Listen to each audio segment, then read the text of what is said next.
एक बार की बात है। एक गांव शोलापुर में कई दिनों से रोज रात को बकरियां चोरी हो रही थी। गांव वाले बकरियां चोरी होने से बहुत परेशान थे और एक दूसरे से लड़ते रहते थे। एक दिन सुबह चंपक नाम के गांव वाले की बकरी चोरी हो जाती है। चंपक दुखी होकर अपने घर के बाहर बैठा होता है। तभी उसका दोस्त दिनेश वहां आता है। अरे चंपक भैया, उदास काहे बैठे हो? आए फौजी अपने मायके से वापस आ गए क्या? तुम्हें कौनो और काम तो है नहीं? जब देखो दांत फाड़ते रहते हो। मेरी बकरी चोरी हो गई है। हाँ। बकरी चोरी की बात सुनकर बोलता है। चंपक भैया, बकरी तो हमारी भी चोरी हो गई थी कुछ दिन पहले। तुमको किसी पर शक है क्या? भैया आप किस पर शक करें, हम तो किसी से लड़ते भी नहीं। पता नहीं कौन दुष्ट ले गया हमारी बकरी। भैया बात तो सही है, तुम्हारे जैसा शरीफ तो पूरे गांव में नहीं है। लेकिन अभी जब हम तुम्हारे घर आ रहे थे तो रास्ते में राजू के घर के आगे हड्डियां पड़ी देखे थे। हाँ। दिनेश की बात सुनकर चंपक को गुस्सा आ जाता है और वो सीधा राजू के घर जाता है और गुस्से में बोलता है। राजू, और राजू के बच्चे बाहर निकल, मेरी बकरी मार कर खा गया है। मैं तुझे जिंदा नहीं छोड़ूंगा, बाहर आ। चंपक का चिल्लाना सुनकर राजू गुस्से में बाहर निकलता है। क्यों चिल्ला रहे हो सुबह सुबह चंपक? भला मैं क्यों मारूंगा तुम्हारी बकरी है? मेरी बकरी तो खुद कई दिनों से गायब है। तब तक गांव के और भी लोग वहां आ जाते हैं और दोनों को समझा बुझाकर शांत कर देते हैं। फिर सारे लोग वहां से चले जाते हैं। उसी रात गांव में रहने वाला राका कसाई एक बकरे को लेकर अपनी दुकान पर जा रहा होता है। आज शहर से यह बकरा बड़ी ही अच्छी कीमत पर मिल गया। इसके तो अच्छे पैसे मिल जाएंगे। तभी वहां चंपक आ जाता है और राका को पकड़कर बोलता है। अच्छा, तो यह तू है जो रोज गांव वालों की बकरियां गायब कर देता है और बाद में उन्हें काट कर बेच देता है। आज पकड़ा गया। ये सुनकर राका घबरा जाता है और बोलता है। ये कैसी बातें कर रहे हो चंपक भैया? अला मैं क्यों बकरियां चुराऊंगा? आप मुझे जाने दो। मैं तो खुद शहर से बकरियां लाता हूँ अपनी दुकान के लिए। हाँ। लेकिन चंपक उसकी एक बात नहीं सुनता और राका को जोर से मार देता है। राका दूर जाकर गिरता है। झूठा कहीं का, तू ही गांव वालों की बकरियां चुरा रहा है और अब भोला बनता है। राका गुस्से में उठता है। उसका चेहरा गुस्से में लाल हो जाता है और वो धीरे धीरे शैतान में बदल जाता है। राका गुस्से में चंपक को पकड़ लेता है। राका का ये शैतानी रूप देखकर चंपक डर जाता है। मुझे जाने दो राका भैया, गलती हो गई मुझसे। आप चाहो तो पूरे गांव की बकरियां मार डालो। मुझे जाने दो, मुझे जाने दो राका भैया, जाने दो। मैं तो तुझे कुछ कह ही नहीं रहा था। मैं तो इस राका के शरीर के अंदर छुपा था और गांव की बकरियां खा रहा था। तूने ही मुझे जगाया है, इसका फल तो तुझे भुगतना ही पड़ेगा। ऐसा कहकर शैतान चंपक को मार डालता है और वहाँ से चला जाता है।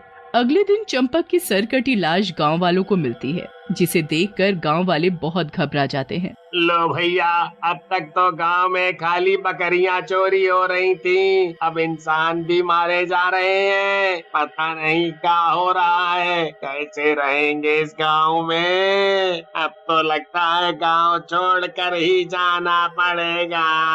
तभी सरपंच वहां जाते हैं। अरे राजू, क्या बोल रहे हो? ऐसे थोड़ी होता है। एक दो घटनाओं के कारण हम पूरा गांव ही छोड़ दें? वैसे भी मैं अब यहाँ आ गया हूँ, देखता हूँ क्या हो सकता है। फिर गांव वाले चंपक की लाश का अंतिम संस्कार कर देते हैं। फिर सरपंच जी गांव के पास की पुलिस चौकी में जाकर बात करते हैं। वहाँ के दरोगा गांव में दो पुलिस वाले चौकीदारी के लिए लगा देते हैं। एक पुलिस वाला जिसका नाम हिम्मत सिंह होता है, वो दूसरे पुलिस वाले से बोलता है। भैया चुन्नी लाल, हमारी भी क्या नौकरी है? बताओ, अब बकरियों की रखवाली करनी पड़ रही है। सही कह रहे हो हिम्मत भैया, लेकिन हम कर भी क्या सकते हैं? ये अपनी नौकरी ही ऐसी है। तभी उनको राका कसाई दिखता है। हिम्मत और चुन्नी लाल उसके पास जाते हैं इतनी रात को कहाँ जा रहा है? हाँ? पता नहीं इस गांव में बकरियां चोरी हो रही है। चल पर जा अपने। लेकिन राका उन दोनों को कोई जवाब नहीं देता और चलता जाता है। ये देखकर हिम्मत सिंह को गुस्सा आ जाता है और वो राका को पीछे से धक्का दे देता है। राका नीचे गिर जाता है। कानून का अपमान करता है, अभी बताता हूँ तुझे। ला चुन्नी लाल मेरा डंडा। लेकिन जैसे ही राका ऊपर उठता है वो शैतान में बदल जाता है।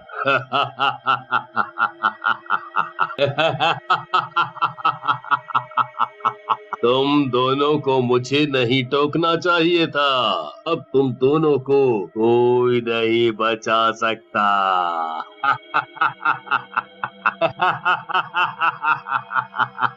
ऐसा कहकर शैतान उन दोनों को भी मार डालता है और उनके सर खा जाता है। अगले दिन दोनों की लाश गांव वालों को मिलती है। गांव वाले दोनों की लाशों को घेर लेते हैं। लो भाई, अब तो हमें बचाने वाले ही मारे गए। अब क्या होगा? गांव में तो अब पुलिस वाले भी सुरक्षित नहीं है।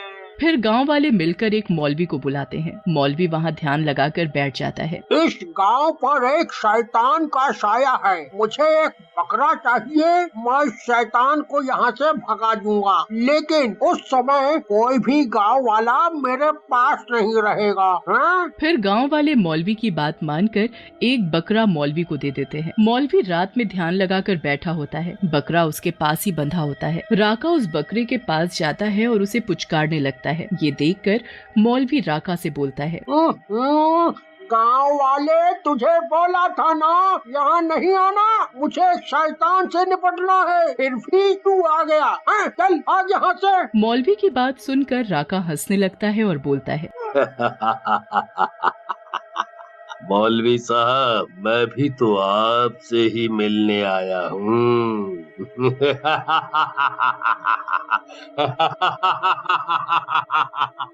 ऐसा कहकर राका शैतान के रूप में बदल जाता है। ये देखकर मौलवी घबरा जाता है और बोलता है, अरे शैतान, मुझे जाने दे। मैं कोई मौलवी नहीं हूँ। मैं तो एक छोटा सा चोर हूँ। सोचा था गांव वाले सो जाएंगे तो रात में सबके घर साफ कर दूंगा। जाने दो मुझे। लेकिन शैतान उसे भी मार डालता है। ये सब देखकर कई गांव वाले गांव छोड़कर जाने लगते हैं। सरपंच जी निर्णय लेते हैं कि वो अकेले ही इस शैतान से निपटेंगे। रात में सरपंच एक मचान बनाते हैं और उस पर बकरे को बांध देते हैं और पास में छिप जाते हैं। अगर मेरी ये योजना कामयाब हुई तो आज गांव वालों को इस शैतान से मुक्ति मिल जाएगी। तभी वहाँ राका आता है और मचान पर चढ़ने लगता है। सरपंच राका को देखकर हैरान रह जाता है। अरे ये तो राका है, लेकिन ये यहाँ क्या कर रहा है? जैसे ही राका मचान पर चढ़ता है उसका रूप बदलने लगता है और वो देखते ही देखते शैतान बन जाता है और बकरे को मार कर खाने लगता है। हे भगवान, तो क्या ये राका कसाई ही शैतान है? यही शैतान है क्या? अब मैं क्या करूं? सरपंच डरते डरते मचान के पास जाते हैं और उस मचान में आग लगा देते हैं। शैतान जलने लगता है और मचान से नीचे गिर जाता है और राका उसके शैतानी असर से आजाद हो जाता है। सरपंच राका के पास जाते हैं। मैं ठीक हो गया सरपंच जी। हाँ, आपने मुझे इस शैतान के चुंगल से आजाद करा दिया। हाँ, वो सब तो ठीक है, लेकिन राका तुम इसके चुंगल में और कैसे? इससे पहले कि राका कुछ कहता, वहाँ एक चुड़ैल आ जाती है और गुस्से में बोलती है, ये सब मैं तुम्हें बताऊंगी सरपंच। तुमने मेरे पति को मारकर ठीक नहीं किया। तुम्हारा पति? मतलब मैं कुछ समझा नहीं। हाँ, ये मेरा पति था। इसे बकरे खाने का बहुत शौक था, इसलिए ये रोज बकरे चुराता था। एक दिन इसने राका कसाई को देखा और उसके शरीर में समा गया ताकि उसे खूब मांस खाने को मिले। लेकिन तूने सरपंच इस राका को बचाने के लिए मेरे पति को मार डाला। अब तुझे भी मरना होगा। ऐसा कहकर चुड़ैल सरपंच को पकड़ लेती है, लेकिन तब तक राका भागकर गाँव वालों को बुला लाता है। गाँव वाले चुड़ैल को घेर लेते हैं। राजू गुस्से में बोलता है, तो इस चुड़ैल और इसके पति ने हमारी बकरियां चुरा ली। इसे तो नहीं छोड़ना। मारो गांव वालों, अरे मारो। गांव वालों, ये चुड़ैल डंडों से नहीं मरेगी। अपना समय बर्बाद मत करो। ऐसा कहकर सरपंच चुड़ैल पर गंगा जल छिड़क देता है। चुड़ैल जलकर भस्म हो जाती है। रात का वक्त था। पूरी दुनिया गहरी